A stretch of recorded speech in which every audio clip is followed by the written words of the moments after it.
Hey everybody, Tire Metalhead Weatherman here. Hopefully everyone's doing well and has had a good holidays up to this point here. If I do seem a little off, by the way, I've been kind of trying to keep myself from getting sick, but I've been kind of in and out of it. So that being said, cut me some slack if I seem a little off. I'm trying my best. That being said, we're gonna kind of get into the brass tacks of this here. And the brass tacks is winter weather. So I'm gonna switch over to Radar Omega actually, and we're gonna look at the WSSI, which is the Winter Storm Severity Index. And we have a little bit going on here as well as blizzard warnings. So we have the chance for minor to moderate impacts over here just east of the Rockies.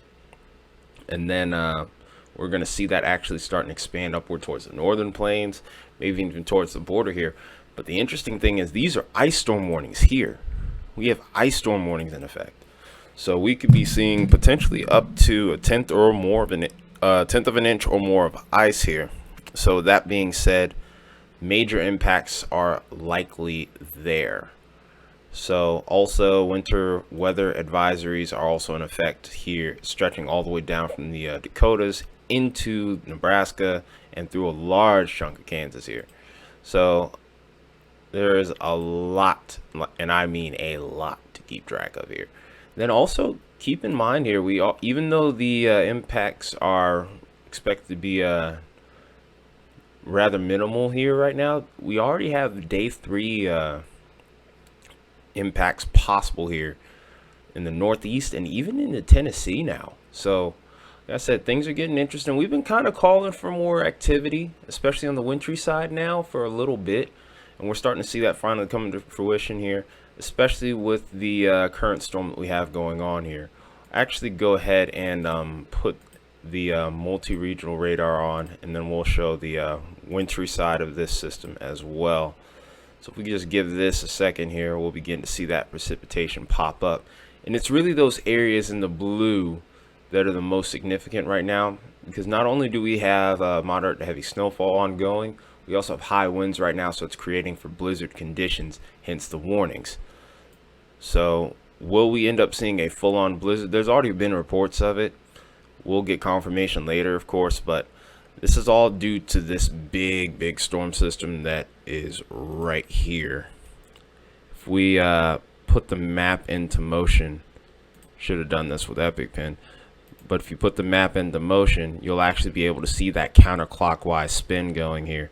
And this is what's going to help keep this snow train rolling here for a large part of the Midwest throughout the beginning to middle half of the week here. And then, of course, this is also going to be what's affecting the lower Ohio Valley, getting into the Tennessee region, into the mountains, and then eventually towards the Northeast as well. But this could be the first of multiple systems ahead here. That being said, let's go ahead and actually get into the numbers here with the models and some of the probabilities as well.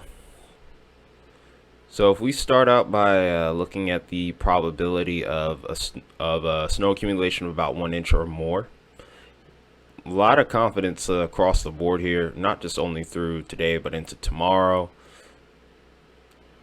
But as we continue to go forward here, watch the trend here. Pretty much anything that's in this lighter blue shade here is above 50% chance of seeing snowfall accumulation above 1 inch. So right now probabilities are kind of low as we go through Thursday.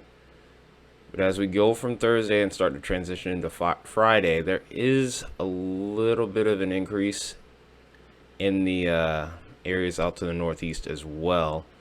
I do think that we could be seeing a little bit further of an increase over here towards maybe Missouri, St. Louis. You might have to watch out as well. Don't expect major accumulation here. Definitely something to keep an eye on here for sure.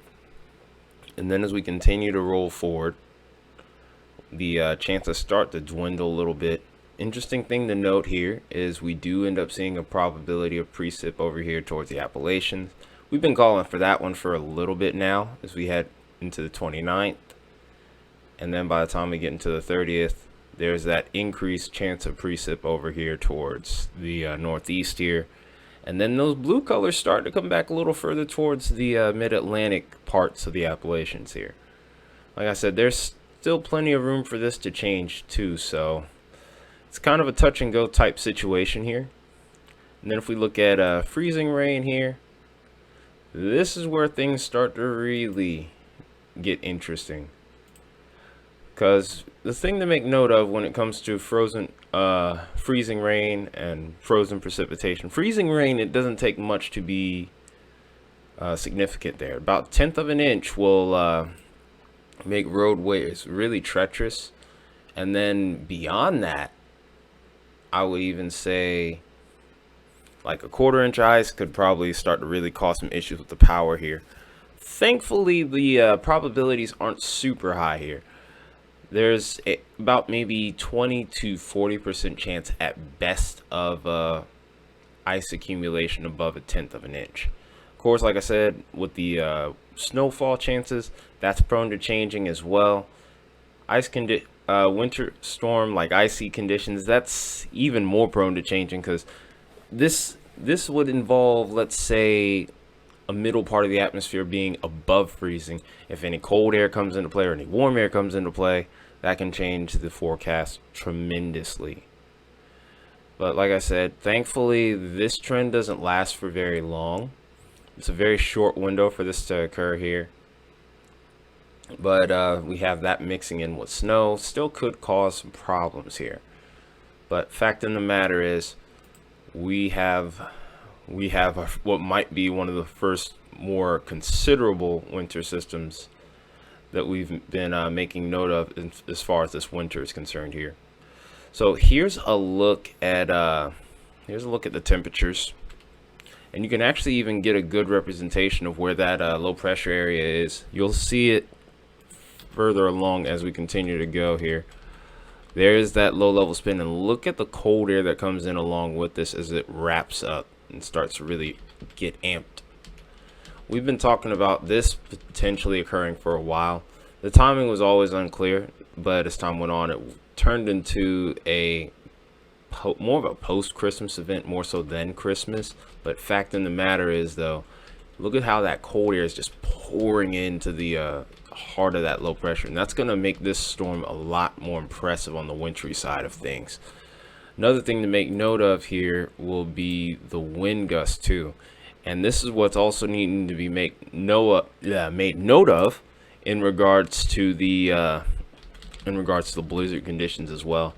You can see the gust coming off the Rockies here. We're getting 40, even 50 plus mile per hour wind gust here, and that's going to linger into the following day, tomorrow, and then through most of the day we're still going to have pretty high winds here. Will this be enough of a will this be long enough a duration event to maybe classify it as a blizzard? It's very well possible. It really just depends on how strong those wind gusts remain. If I remember correctly, and like I said, I'm just thinking of this off the top, not reading any sort of script, but 35 to 40 miles an hour, if I remember correctly, for about 3 hours with lowered visibility less than a 1/4 mile will be considered a blizzard. If I'm wrong, feel free to correct me in the comments. I've had a long day of work. But that being said, the storm system's not only going to be a prolific snowmaker, but it also is going to have the potential to bring some high winds into the equation as well. So also, if you just happen to have to drive, just keep an eye out for reduced visibility at times, and also the threat of just blowing snow in general. So another thing to make note of, and normally I would use this more for severe weather, but I've grown to use it more during winter weather as well. We continue to see that low pressure, and the dew points are dry, but not too dry.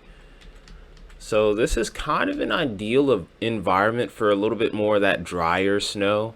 Usually when you get into the mid-20s, you start to see the snow begin to dry up, whereas if you're closer to 32 degrees, you'll get a little bit more of what we call that wet snow.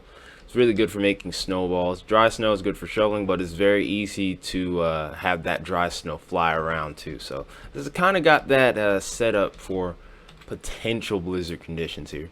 Need a really strong low pressure, which is what we also have here with this storm system.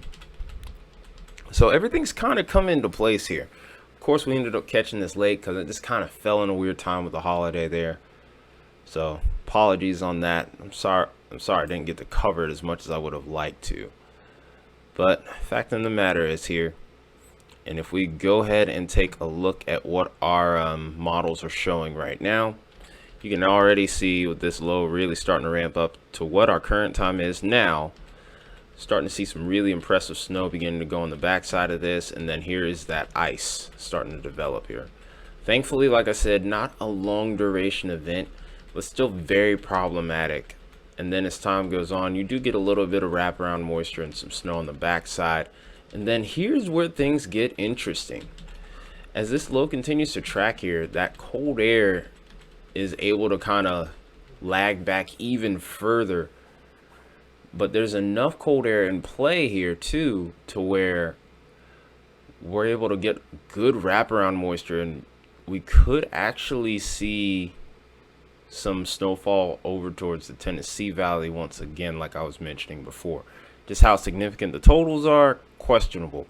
I don't see this being a long duration event, but this is something to watch as we head into the weekend. And then of course down the line, which we'll cover tomorrow, we have to be on the lookout for additional storms to start out 2024. That being said, let's go ahead and look at some model data here and look at some totals over the next 60 hours here.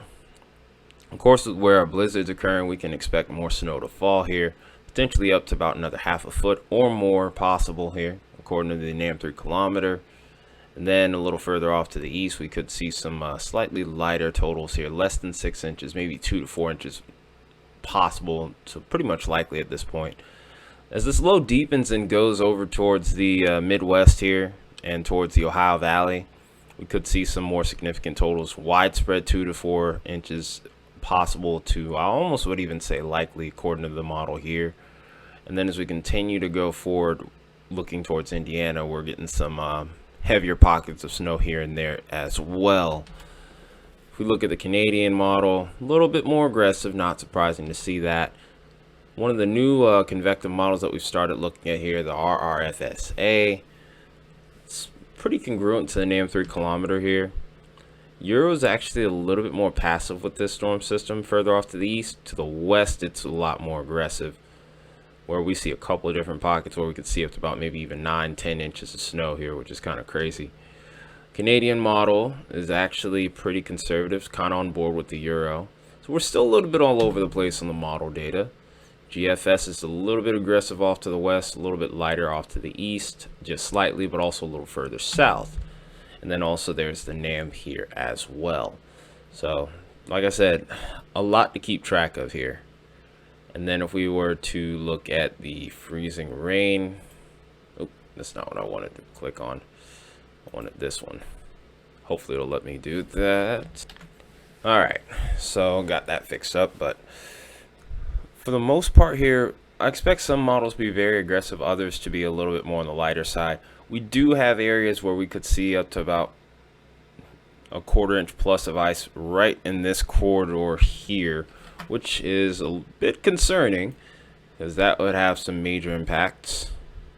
But outside of that, we're mainly kind of sticking to that 1 to 2 tenths of an inch of ice here. Now, like I said, with some of these models here, they're going to be really aggressive with this. So we're going to go ahead and go to the British model here. And the British model is actually a little less aggressive here. That's kind of a shocker. Normally when I look at Wintry events, British model can be very aggressive, but no higher than a 1/4 of an inch ice. Still, impacts would be pretty significant with that. And then as we continue to go forward here, here's the that new experimental model, RRFSA. It's actually showing less than that. That's really surprising. Euro's a little bit more aggressive. It's a common thing with the global models, getting close to 3 tenths of an inch, excuse me, not 3/4 of an inch. That'd be awful. Canadian, this is not surprising. I expect to see this typically from Canadian models on the ice storms. Tends to be really aggressive during the wintertime. GFS is surprisingly tame, but would be a good outcome, all things considered. If we're going to get ice, I would love to see it stay under that 1/4 inch mark, because we're a little bit more set up for ice on the roads here a little further up north in comparison to, let's say, where I live. But fact in the matter is, once you get to that quarter-inch mark, power outages start to become a problem, and that can make things what's really already a difficult situation just that much more difficult. And then, of course, the NAM is a bit aggressive, but not too far off. So the spread between models here, as far as ice is concerned, isn't horrible, but it's still there's still a main point of interest, mainly towards North Dakota, where I think we could have the greatest impacts. Let's hope this underperforms here. I mean, if I were to pick my poison here, I would say the roadways can catch it. We don't want to lose power, that's for sure. So, like I said, a lot to keep track of here. So, snow and ice just off this system alone is going to be a big thing. And then after that point, boy, oh boy, do I have a lot to talk about there. So I hope to see you tomorrow. That being said, I hope you enjoyed this video. If you did, you know what to do. Smash that like button, decimate that subscribe button if you're new, and hit that share button as well. I'm going to try to rest up and get a little bit better so I can perform even better for you tomorrow. That being said, it's been Tired Metalhead Weatherman. You guys take care. Have a good night, and I'll see you soon.